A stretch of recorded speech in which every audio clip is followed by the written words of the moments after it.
انا جربت شموع كتير معطره وجربت من ناس كتير قوي، بس اللي هوريه لكم النهارده ما لقيتش زيه عند اي حد تاني.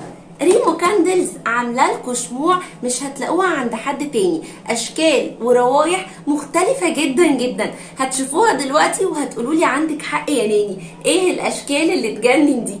تعالوا بقى نتفرج على احلى شموع معطره هتجربوها، شكل وريحه بجد بجد تحفه. هنا بتفتحوا بتلاقوا كده الكاندل كير، ودي كانت اول شكل. بصوا يا جماعه كل اشكال الكاندل اللي عندها هتحسوا ان انتوا عايزين تاكلوها. كب كيكايه معموله كده بكل حب، تحسوها اكنها حقيقيه فعليا.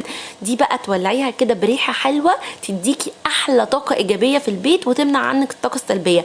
كل الشمع كنت عايزه اكله. دي قطعه بسكوته لوتس معموله على شكل شمعه، ودي قطعه بسكوته اوريو. انتوا متخيلين الحلاوه يا جماعه؟ كلهم شكلهم مختلف.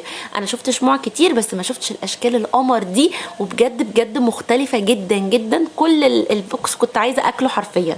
دي بقى تجنن لو اديتيها لصاحبتك كده في عيد ميلادها في وسط هديتها. دي شمعه على شكل كيك ومكتوب عليها هابي بيرث داي ويلا بينا نعمل عيد ميلاد. دي حاجه قمر قمر قمر ومختلفه، وهابي بيرث داي تو يو شات شات شات. تحفه يا جماعه، بجد عجبتني قوي. بجد فكرتها مختلفه وريحتها تجنن. ده بقى كان قطعه توست زي ما انتم شايفين كده.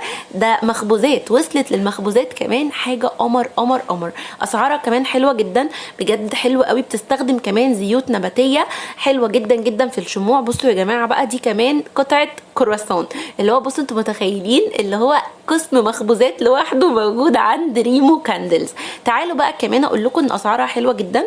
الشموع حاجه حلوه قوي قوي وبحبها. دي بقى منجايه، ودي بقى قطعه وافلز. حاجه قمر، بحبها لان هي بتسحب الطاقه السلبيه اللي في البيت. ده غير ان هي بتنور حياتنا، خصوصا الاوقات اللي النور قاطع فيها الحلوه اللي انتم شايفينها دي.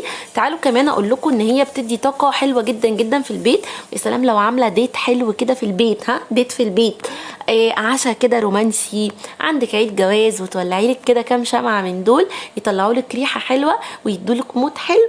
وفي نفس الوقت كمان عامله لكم بوكسات للعروسه وحاجات حلوه قوي قوي. ادخلوا عندها الصفحه اللي انا سايبها لكم فوق، بجد هتتبسطوا. ايس كريم ايس كريم. بصوا بقى يا جماعه، بجد ريمو عملت شويه حاجات مش طبيعيه. بنصحكم ان انتوا تجربوا الشموع من عندها، بجد مختلفه جدا.